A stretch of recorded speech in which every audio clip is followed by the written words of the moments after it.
दोस्तों, एक महिला एसपी के पास एक ही गांव से बहुत सारे शिकायत पत्र जा रहे थे और उन पत्रों में एक ही बात लिखी थी कि हमारे गांव में जो भी लड़की जवान होती है वह प्रेग्नेंट हो जाती है।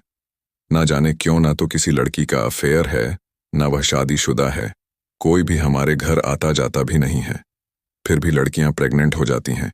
यह सुनकर महिला एसपी बड़ी परेशान हो जाती हैं और अचंभे में पड़ जाती हैं कि ऐसा कैसे हो सकता है।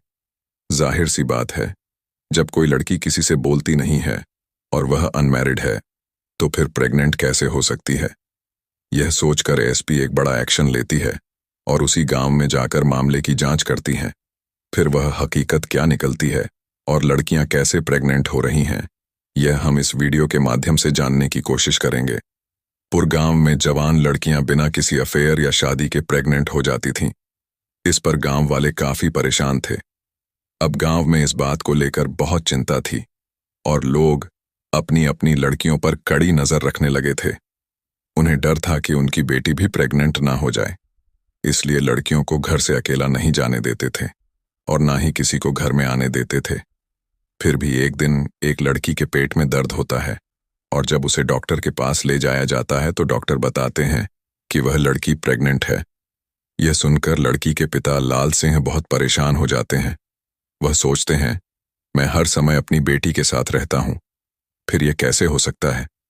वह अपनी बेटी से पूछते हैं, बेटी क्या तुम किसी से बोलती हो, किसी से तुम्हारा अफेयर है। लड़की रोने लगती है और कहती है, पिताजी ऐसा कुछ भी नहीं है, और आप तो जानते ही हैं कि हमारे गांव की ज्यादातर लड़कियां जवान होते ही प्रेग्नेंट हो जाती हैं, लेकिन कोई भी उनके साथ अफेयर नहीं करता।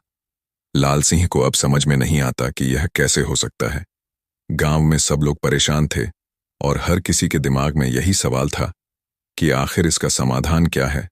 लोग अपनी लड़कियों को घर से बाहर नहीं जाने देते थे और रात को लड़कियों पर कड़ा पहरा रखते थे, फिर भी लड़कियां प्रेग्नेंट हो रही थीं। इस समस्या से परेशान होकर लाल सिंह अपनी बेटी को लेकर महिला एसपी संध्या चौधरी के पास पहुंचता है और रोते हुए शिकायत करता है कि उनका पूरा गांव परेशान है। वह एसपी से कहते हैं, मैडम जी, हमारे गांव में हर लड़की जवान होते ही प्रेग्नेंट हो जाती है।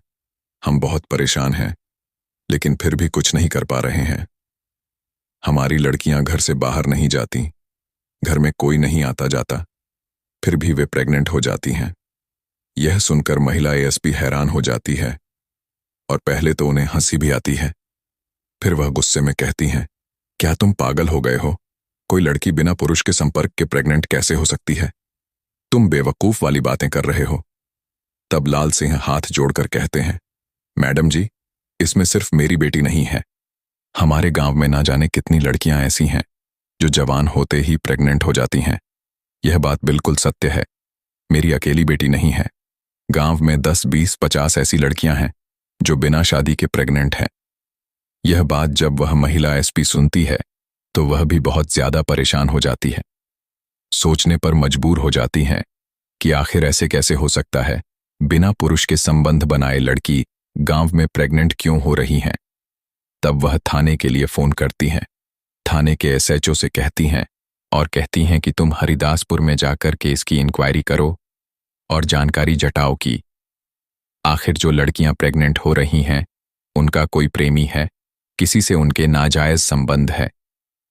फिर पुलिस जाती है और इंक्वायरी करती है तो सभी लोग एकत्र हो जाते हैं और पुलिस के सामने अपने दुखड़े सुनाने लगते हैं और कहने लगते हैं कि साहब, अगर एक बेटी की बात हो तब हम मान भी जाते हैं कि हाँ, बेटी हमारी गलत है, लेकिन जो भी लड़की हमारी जवान होती है और उसके पेट में दर्द होता है, हम उसका चेकअप कराते हैं हॉस्पिटल में ले जाकर के, तो फिर वह प्रेग्नेंट निकलती है।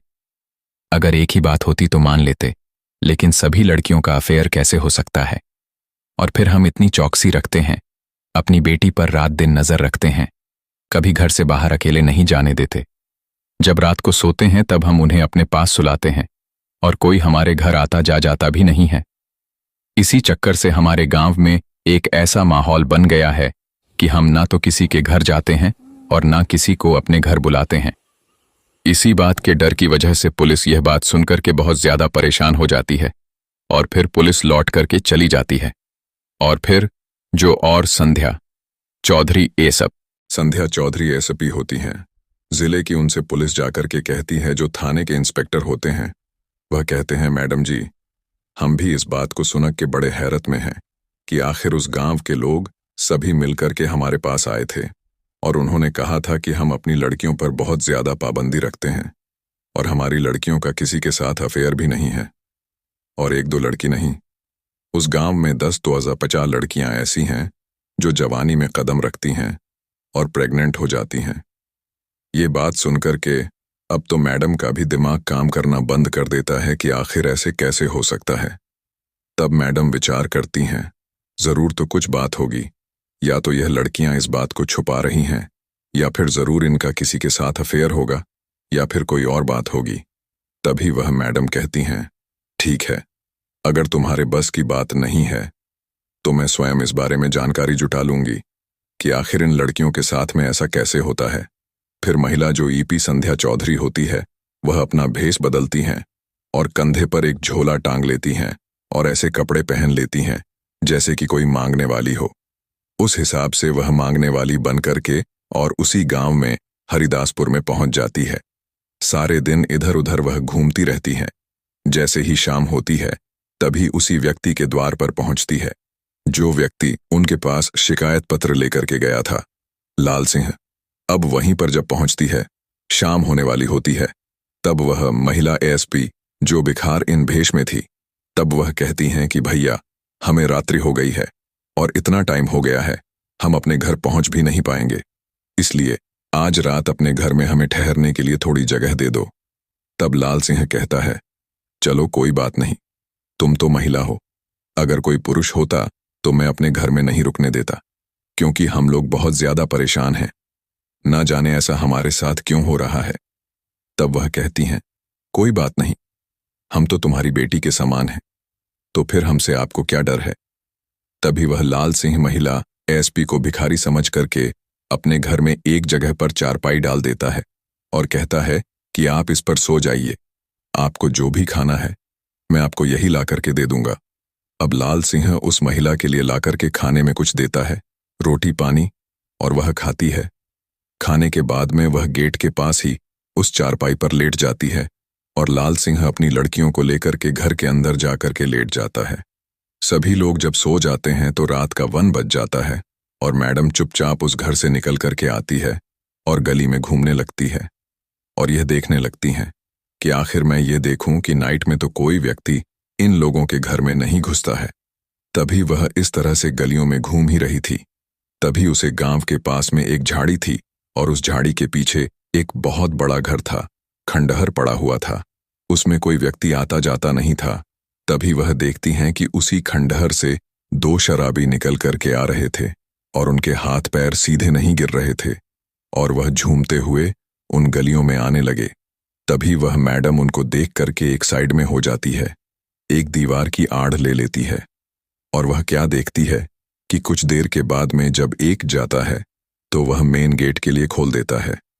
फिर वह दूसरा व्यक्ति भी घर के अंदर प्रवेश कर लेता है और फिर वहां से लगभग आधे घंटे के बाद वह घर से जैसे ही निकल करके व्यक्ति आता है, त्यों ही वह मैडम अपनी रिवॉल्वर उन व्यक्तियों के ऊपर तान देती हैं और कहती हैं कि अगर तुमने एक कदम बढ़ाया तो मैं तुम्हें यही गोली मार दूंगी, इसलिए चुपचाप यहीं खड़े रहो और तुम ये बताओ कि तुम लोग इस घर से निकल करके क्यों आए हो और इस घर में क्यों घुसे थे।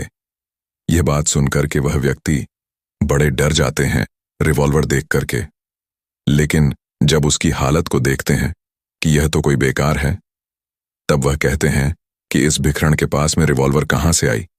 तब वह उससे कहते हैं कि तुम हट जाओ, नहीं हम भी तुम्हें गोली मार देंगे। उनके पास कोई औजार नहीं था, लेकिन फिर भी मैडम को धमका रहे थे, लेकिन मैडम उन्हें डराने के लिए एक गोली पैर बचा करके मारती है। तभी वह लोग उसे गोली की आवाज सुन करके डर जाते हैं और वहीं रुक जाते हैं। जब गोली की आवाज जब गांव के लोग सुनते हैं तो एकदम से जल्दी जल्दी उठ जाते हैं और सभी लोग वहीं पर एकत्र हो जाते हैं। जिस जगह पर वह मैडम उन शराबियों के ऊपर रिवॉल्वर ताने खड़ी थी, जब उधर से लाल सिंह निकल करके आता है और देखता है कि अरे, यह तो मैडम मेरे घर में रुकी हुई थी, इनके लिए मैंने खाना खिलाया, चारपाई पर लेट आ रहा था, लेकिन इनके हाथ में रिवॉल्वर कहां से आई। तब वह कहती हैं कि इन लोगों को पकड़ो गांव वालों से। वालों से, तब वह गांव वाले सभी एकजुट करके आए हैं और दोनों लोगों को पकड़ लेते हैं। फिर मैडम थाने के लिए फोन करती है और फिर वहां से कई थानों की पुलिस वहां पर आ जाती है और उन शराबियों को गिरफ्तार कर लेती है। फिर मैडम कहती हैं कि मैं कोई भिखारी नहीं हूं, ना ही कोई भीख मांगने वाली थी। ये लाल सिंह मेरे पास शिकायत लेकर के गए थे और सभी गांव की शिकायतें मेरे पास जा रही थीं कि आखिर तुम्हारे गांव में जो जवान लड़कियां हैं वह प्रेग्नेंट हो जाती हैं, तो इसीलिए मैं भेष बदल करके आई थी तुम्हारे गांव में, और यह देखने के लिए कि आखिर तुम लोगों को पता नहीं चलता कि तुम्हारी लड़की के साथ में गलत काम कौन करता है। बस इसी इंक्वायरी के लिए मैं भिखारिन बन के आई थी। कहते हैं कि मैडम ने बड़ा अच्छा काम किया जो हमारे गांव में इन शराबियों को पकड़ा, लेकिन इस बात का खुलासा नहीं हो पाया था कि आखिर यह शराबी क्यों गुस्से थे। तब वह थाने लेकर के जाते हैं और थाने ले जाने के बाद में उनसे फिर पूछताछ की जाती है। पहले तो वह कुछ बताते नहीं हैं। जब पुलिस अपने हथकंडे से जब पूछती है कि आखिर यह बताओ कि तुम रात्रि के 9 बजे उस घर में क्यों घुसते थे, तो तब वह टूट जाते हैं पुलिस की मार की वजह से और रोने लगते हैं और गिड़गिड़ा लगते हैं।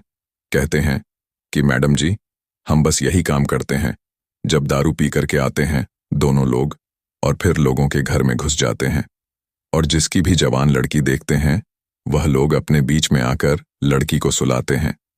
फिर भी हम उस लड़की के मुंह पर और इन सभी के मुंह पर एक ऐसा स्प्रे मार देते हैं कि यह लोग गहरी नींद में सो जाते हैं, इन्हें पता भी नहीं चलता और उस लड़की को भी पता नहीं चलता। फिर हम उस लड़की को उनके बीच से उठा करके दूसरी जगह ले जाते हैं और उनके साथ में शारीरिक संबंध बनाते हैं।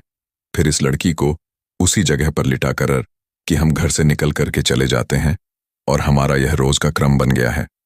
आज इस घर में तो कल उस घर में तो कल उस घर में। इस प्रकार से जब हम दोनों लोग इन लड़कियों के साथ शारीरिक संबंध बनाते हैं, इसी बीच यह लड़कियां प्रेग्नेंट हो जाती हैं। यह बात जब महिला एसपी सुनती है तो फिर उनके तोते उड़ जाते हैं। सोचने लगती हैं कि ये लोग पूरे गांव की लड़कियों के साथ में ऐसा कर रहे हैं और किसी को भी पता नहीं है, किसी को भनक नहीं है इनके बारे में। अब वह बहुत ज्यादा टेंशन में पड़ जाती है। फिर लाल सिंह को बुलाती हैं और कहती हैं कि तुम तो ये कह रहे थे कि हमारी लड़की के साथ किसी पुरुष ने कुछ नहीं किया है। इनसे पूछो, यह तुम्हारी लड़की के साथ में दोनों लोग शारीरिक संबंध बना करके गए थे और इन्हीं के द्वारा तुम्हारी लड़की प्रेग्नेंट हुई है। वह सारी बात को स्वीकार कर लेते हैं और फिर मैडम उनके खिलाफ कई धाराओं में मुकदमा दायर करती हैं, 336 और जो भी होता है घर में घुसने का, उन सभी धाराओं में मुकदमा दायर करके उन्हें जेल भेज देती है। इस प्रकार से मैडम ने उन गांव वालों की समस्या का समाधान किया।